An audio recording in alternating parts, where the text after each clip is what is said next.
Saudara, betulkah dari segala indikator pandemi ini segera berakhir? Melalui sambungan Zoom kita terhubung dengan Profesor Chandra Yoga Aditama, mantan Direktur Penyakit Menular WHO Asia Tenggara. Selamat siang, Prof. Chandra. Selamat siang, Mbak Andi. Ya, sehat selalu, Prof. Prof, dengan keluarnya statement dari Dirjen WHO bahwa bisa saja berakhirnya pandemi ini di depan mata begitu. Apakah ini bisa membuat kita lega sekarang? Apakah pernyataan seperti itu keluar karena memang sudah ada penelitian yang jelas, ada indikator-indikator yang mendukung bahwa mungkin memang pandemi ini segera menjadi endemi gitu?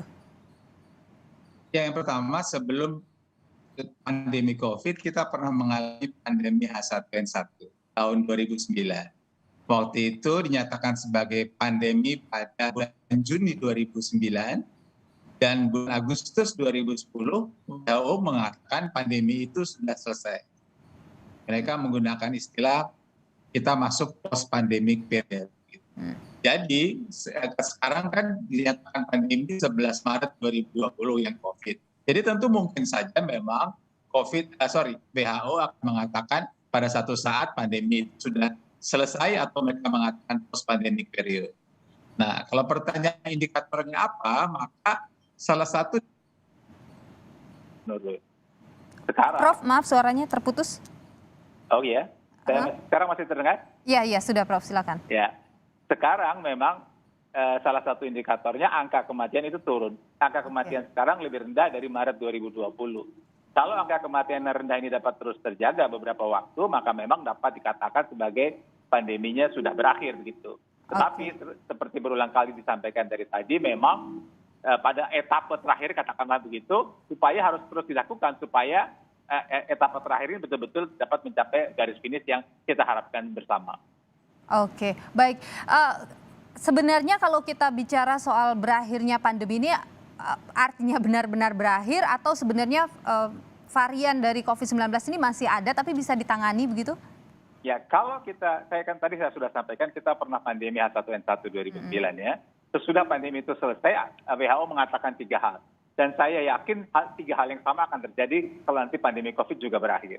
Nomor 1, walaupun pandemi sudah berakhir, virusnya masih akan ada. H1N1 tahun 2009, tahun 2010 berakhir, sekarang 2022 virusnya masih ada, sudah lebih 10 tahun. Jadi kemungkinan virus COVID masih akan ada, iya masih akan ada. Nomor 2, kalau pandemi yang lalu sesudah selesai, masih ada juga beberapa hal yang belum sepenuhnya bisa diketahui secara ilmu pengetahuan. Nanti kalau COVID sudah selesai, saya kira juga begitu. Ilmu pengetahuan masih terus berkembang untuk mengetahui berbagai faktor ya.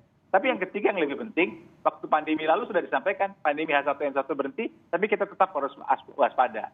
COVID lebih besar dari H1N1. Jadi jelas kalau nanti pandemi COVID sudah dinyatakan berhenti, kita tetap memang harus waspada sesuai dengan tulisan di bawah itu, kita tetap harus waspada. Oke, kita harus tetap waspada. Apa yang kemudian harus dilakukan oleh pemerintah Indonesia begitu? Apa yang harus disiapkan untuk memasuki ini? Ya, yang pertama tentu kita bicara tentang etapa terakhir tadi ya, mudah-mudahan beberapa bulan lagi memang situasi dapat lebih terkendali. Nah, untuk itu kalau kan ada 2 prinsip utamanya. Pertama kita harus mencegah sirkulasi virus di masyarakat, terutama pada kelompok rentan. Jadi penularan pada kelompok rentan harus dicegah. Dan yang kedua, kalau toh masih ada kasus harus diobati dengan baik supaya jangan sampai terjadi kasus yang berat meninggal dan juga jangan sampai kasus long COVID itu bisa terjadi berkepanjangan. Itu dari 2 hal yang harus dilakukan. Dan 6 poin yang disampaikan WHO saya kira memang penting kita lakukan saat ini.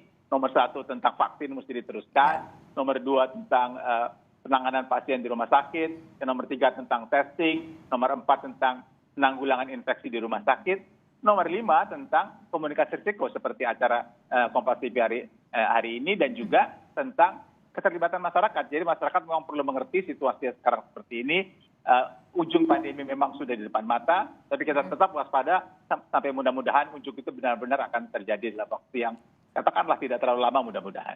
Oke, jadi artinya Prof ketika kita memasuki fase itu semua aturan-aturan yang selama ini dilakukan untuk memutus penyebaran COVID-19 ini tidak mengikat lagi Prof, artinya bisa dilonggarkan lagi begitu Prof? Nah, itu yang ada 2 hal yang ingin saya sampaikan hubungan dengan pertanyaan. Ini pertanyaan bagus sekali. Yang pertama, sekarang ini kita tetap masih harus waspada.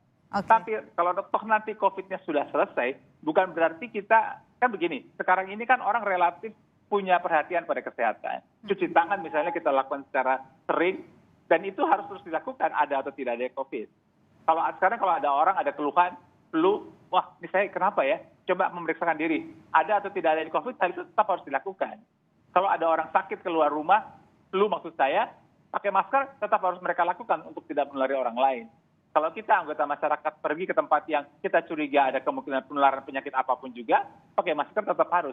Jadi yang saya ingin message yang keluar, selain kita bersiap menghadapi akhir pandemi, tapi perhatian kita kepada kesehatan yang sekarang relatif cukup tinggi harus tetap terjaga. Karena kita tahu dari pengalaman COVID bagaimana susahnya kita kalau kesehatan terganggu, baik karena COVID maupun karena hal-hal yang lain.